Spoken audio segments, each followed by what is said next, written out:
কি চিঠতে আসছেন? কে যেন আজহার নাকি মাজার একজন আছে, এই কাকু আছে, তিনার নাম হচ্ছে ডক্টর মিজানুর রহমান আজহারি।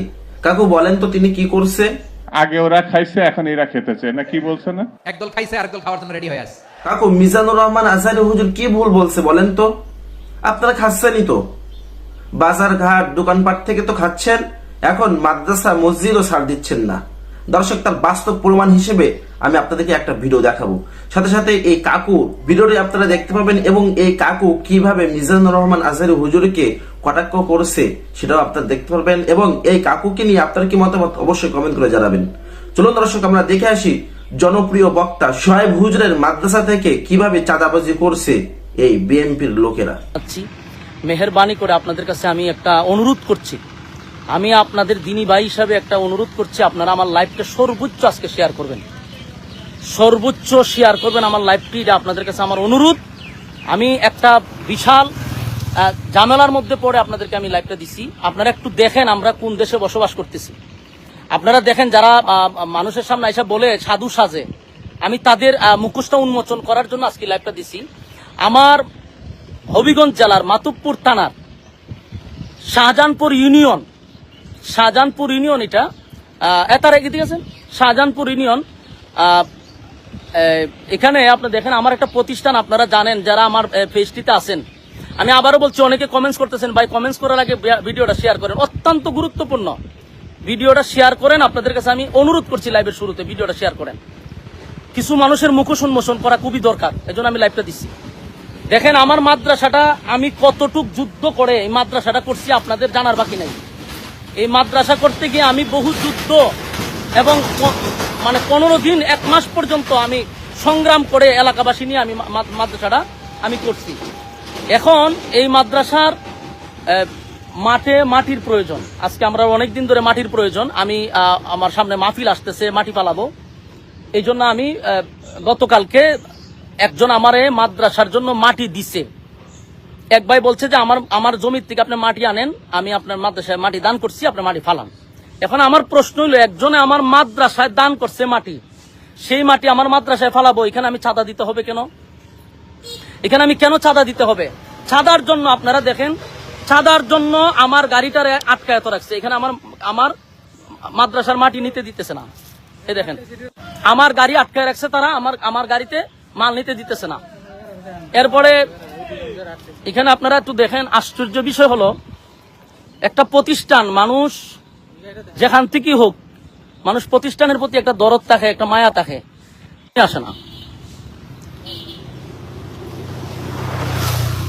আমার এখানে একজন আছে, এরা আমার এলাকারই, তো এখানে এদের বক্তব্য হলো যে আমাদের কিছু এখানে নাই, এখানে আমরা চেয়ারম্যানের নির্দেশে আমরা গাড়ি আটকাইছি।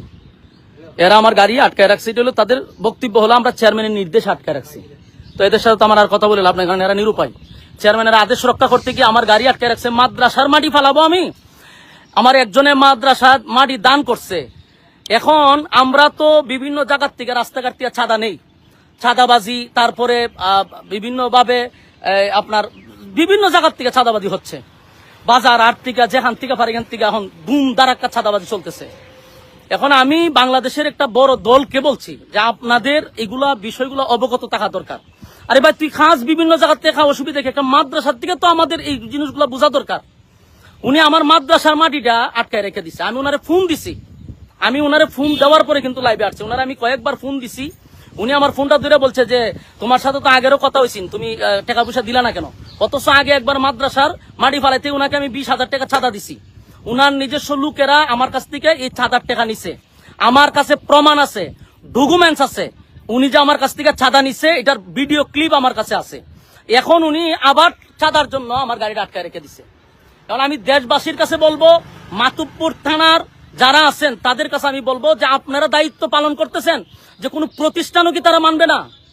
হ্যাঁ, বিএনপির যারা আছেন, আমরা আপনাদেরকে মহব্বত করি, আপনারা নির্যাতিত একটা দল, আপনাদেরকে মহব্বত করি। আপনারা যে মাঝে মধ্যে বলেন যে কে চাঁদাবাজি করে, তো আপনাদের দলের লোকেরা যদি এইভাবে মাদ্রাসা মসজিদ থেকেও চাঁদাবাজি করে, এটা কি আপনাদের দলের জন্য কোনো কল্যাণ বয়ে আনবে? আমারে বলেন, এটা কি বিএনপির জন্য কোনো কল্যাণ হবে? মাদ্রাসা মসজিদ তো মানুষ মানার কথা। আমার মাদ্রাসাটা আমি যুদ্ধ করে মাদ্রাসা করছি, আজকে আমার মাদ্রাসা মাটি ফালাবো? এখানকার চেয়ারম্যানে তার গুন্ডা বাহিনী দিয়ে আমার মাদ্রাসার মাটি আটকে দিব কেন? আমি বারবার অনুরোধ করছি আমার মাদ্রাসা এটা ছেড়ে দেন। এরপর এরা বলতেছে এটা চেয়ারম্যানের নির্দেশ, মাটি ছাড়া হবে না। 2টা গাড়ি আমার সকাল থেকে আটকে রাখছে, আমি আমাদেরকে বেতন দিতে হবে না? 2 গাড়ি আমার আটকে রেখে দিছে, কোনো কথা তারা শুনতে রাজি না। টাকা দিব, তারপরে তারা মাটি ছাড়বে। আমার প্রশ্ন হলো, আমি আমার আরেক জায়গার থেকে আমি আমার কিনা মাটি দানের মাটি আমি যদি মাদ্রাসাত পালাই, এখানে আমি কেন চাঁদা দিব? আমি মাতুব্বর সমস্ত বিএনপির যারা আছেন তাদেরকে অবগত করছি, এটা আপনাদের জন্য কোনো দিন শুভ হবে না। এটা আপনাদের জন্য বড় ধরনের একটা ক্ষতি হয়ে দাঁড়াবে। আমি আপনাদেরকে এটা অবগত করার জন্য বিএনপির যারা আছেন মাতুব্বর থানার, আপনাদের কাছে আমি বিচার দিলাম। আমার মাদ্রাসা মসজিদ কোনো কিছু তারা মানতেছে না, সব জায়গা থেকে তাদের চাঁদা নিতে হবে। এর আগেও আমার মাদ্রাসা থেকে চাঁদা নিছে, 20,000 টাকা দিছি, এটা তার খুশি হয় নাই, এই জন্য আমার মাদ্রাসার মাটি আটকে দেওয়া হয়েছে। আমি আপনাদের কাছে বিচার দিছি। আমি টিউনু সাহেবের সাথে ইনশাল্লাহ কথা বলছি, আমি মাতুব্বর যাইতেছি, সমন্বয়কদের সাথে কথা বলছি, ওখানকার আইন শৃঙ্খলা বাহিনীর সাথে কথা বলছি।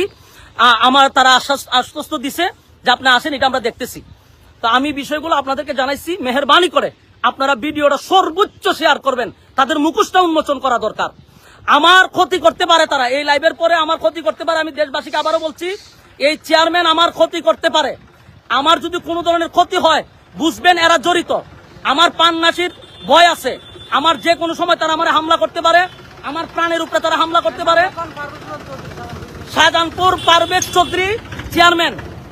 চৌধুরী চেয়ারম্যান ইউনিয়নের, সে তার বাহিনী দিয়ে আমার উপরে ক্ষতিও করতে পারে। আমি আগে দিয়ে লাইভটা জানাই রাখলাম, যদি আমার বিন্দু পরিমাণ কোনো সমস্যা হয়, এটার দায়ভার এখানকার চেয়ারম্যানে নিবে, আমি এখন চাইতেছি প্রশাসনের কাছে, যা করার আপনারা সামনেই আমি লাইভে স্পষ্ট বলতেছি, যদি আমার কোনো ক্ষতি হয়, এটার জন্য দায়ভার হলো এলাকার চেয়ারম্যান এবং তার বাহিনী দিয়ে এই হামলাগুলি করতে চাইতেছে। এরা যে কোনো সময় আমার উপরে হামলা করার জন্য প্রস্তুত। আপনাদেরকে আমি এটা জানাইলাম, ভবিষ্যতে যদি আমার কোনো সমস্যা হয়, আমি আগে দিয়ে এটা প্রমাণ স্বরূপ রাখলাম যে আমার ক্ষতি এই চেয়ারম্যানে করার সম্ভাবনা আছে। আমি দেশবাসীর কাছে বলতেছি, সর্বোচ্চ আপনারা ভিডিওটা শেয়ার করবেন। মাতুব্বরবাসীদের কাছে ভিডিওটা শেয়ার করবেন। হবিগঞ্জ জেলার মানুষকে বলছি, ভিডিওটা শেয়ার করবেন। আল্লাহর রাস্তে বলছি, আপনারা আমার ভিডিওটা আজকে সর্বোচ্চ শেয়ার করবেন। এরা এত জুলুম আমার উপরে করতেছে, আমার সারা দুনিয়ার বালু যায়, আমার কিছু মাদ্রাসাত গেলেই আর আমার বাধা দেয়, কোনো কিছু করলে তারা আমার বাধা দেয় কেন? কোন কারণে? এখনো কি স্বৈরাচার রয়ে গেছে? আমি তো দেখতেছি এর থেকে ভয়ঙ্কর এরা আমাদের সাথে ব্যবহারগুলো করতেছে। এই জন্য আমি মাতুব্বরের বিএনপির লোকদেরকে বলছি, আপনাদের প্রতি আমাদের এখনো সুধারণা ছিল, কিন্তু আপনাদের কর্মীরা যা করতেছে, এটা বাংলাদেশের জন্য ভালো হবে না, আপনাদের দলের জন্য ভালো হবে না। এরা মসজিদ বুঝে না, এরা মাদ্রাসা বুঝে না, সব জায়গার থেকে এদের চাঁদা নিতে হবে। কেন চাঁদা দিতে হবে তোদেরকে? সর্বোচ্চ আপনারা ভিডিওটা শেয়ার করবেন। কাকু, এবার আপনি কি বলবেন বলেন? এরকম প্রতিনিয়ত হাজার হাজার জায়গা থেকে চাঁদাবাজি করছে, এখন এই কথা বলতে গেলেই মিজানুর রহমান আজহারী হুজুর খারাপ কেন? চলুন দর্শক, এবার আমরা দেখেছি এই কাকু কি বলছে।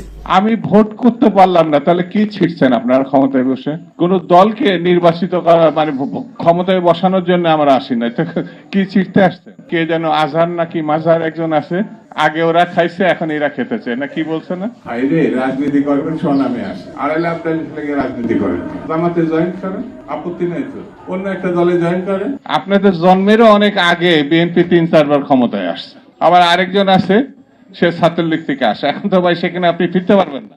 আমার মাথা মাঝে মাঝে আওলা জাওলা হয়ে যায়। আমি ভোট করতে পারলাম না, তাহলে কি ছিটছেন আপনার ক্ষমতায় বসে? একটা কথা বলতে পারেন না, আপনারা ভাত খাওয়াতে পারেন না দেশবাসীকে, কি ছিটছেন? আইন শৃঙ্খলা পরিস্থিতি যে কোনো সময় থেকে খারাপ, কি করছেন আপনারা? কেউ বলছে না আপনাদের কোন দলকে নির্বাচিত করা মানে ক্ষমতায় বসানোর জন্য আমরা আসি না, কি ছিটতে আসছেন? আপনাদের এইসব শিশু সুলভ কথাবার্তা বন্ধ করেন। আপনাদের ঘাড়ে পা দিয়ে আমরা ক্ষমতায় আসি নাই, আপনাদের জন্মেরও অনেক আগে বিএনপি 3-4 বার ক্ষমতায় আসছে, আপনাদের জন্মের আগে। আপনারা যখন শিশু 15 বছর বয়স, তখন আন্দোলন শুরু করেছিলাম আমরা, ছাত্র আন্দোলন। আগের কথা, আপনাদের বয়স 25 না? 25 আর 15 আর 10 25 শিশু যখন ছিলেন আমার আন্দোলন শুরু করেছিলাম, গণতান্ত্রিক আন্দোলন। এই সময় 15 বছরের পরে এসে 1 মাসে কি লাফালাফি করলেন? সবাই তো স্ব নাম বাদ দিয়ে আপনাদের ছায়াতলে গিয়েছিল।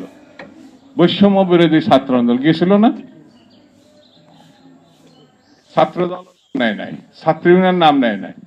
শিবির নাকি তো বলে আমরা ছাত্রলীগের মধ্যে ছিলাম, বলে না ছাত্রলীগের মধ্যে ছিলাম। তার মানে যাকে পিটাইছে সেই তো শিবির পিটাইছে, শিবিরই পিটাইছে না? কি যে বলে, একটু বুদ্ধি জ্ঞান করেও কথা বলে না। আবার আরেকজন আছে, সে ছাত্রলীগ থেকে আসে। এখন তো ভাই সেখানে আপনি ফিরতে পারবেন না, কারণ সেটা তো নিষিদ্ধ সংগঠন। সে আবার বড় বড় কথা বলছে। ইলেকশন দেন, এটা সহজ পথ সসম্মানে ঘরে ফেরার। আরে ভাই আপনারা এত ভয় পাচ্ছেন কেন? এত বড় একটা গণ অভ্যুত্থান করেছেন, বিপ্লব করেছেন, দেশবাসী তো আপনাদেরকে চিনে, আপনাদেরকে ভোট দেবে না, এটা আপনারা কেন এই ধরনের সন্দেহ করছেন? ইলেকশন দিলে তো আপনাদের জেতার কথা না? 90-এর গণ অভ্যুত্থানের পর তো বিএনপি জিতেছে, ছাত্র দলের সরাসরি নেতৃত্বে তখন গণ অভ্যুত্থান এসেছে। তা আপনাদের নেতৃত্বে যদি গণ অভ্যুত্থান হয়, তা আপনারা তো একটা রাজনৈতিক দল গঠন করার চেষ্টা করছেন না? তাহলে ইলেকশন দিবেন না কেন? ইলেকশন দিলে তো জিতবেন। বিএনপি নাকি চাঁদাবাজি করে, বিএনপি নাকি দখলবাজি করে, বিএনপি নাকি ওই যে কে যেন আজহার নাকি মাজার একজন আছে, আগে ওরা খাইছে এখন এরা খেতেছে না, কি বলছে না? বাইরে রাজনীতি করবেন স্বনামে আসে, আড়াইলে আপনার লেগে রাজনীতি করেন, জামাতে জয়েন করেন, আপত্তি নেই তো, অন্য একটা দলে জয়েন করেন। ভারতকে এত ছোট করে ভেবেন না। সরকারের উদ্দেশ্য বলি, ভারত আর সীমাহীন লুটপাটের যে টাকা শেখ হাসিনার, প্রচুর অস্ত্র তার কাছে আছে। এই শক্তি কি কাকুকে নিয়ে আপনার কি মতামত অবশ্যই কমেন্ট করে জানাবেন। আজকে ভিডিও পর্যন্ত ভিডিও ভালো লাগলে লাইক দিবেন এবং বেশি বেশি শেয়ার করে অন্যকে দেখা শুরু করে দিবেন। আসসালামু আলাইকুম।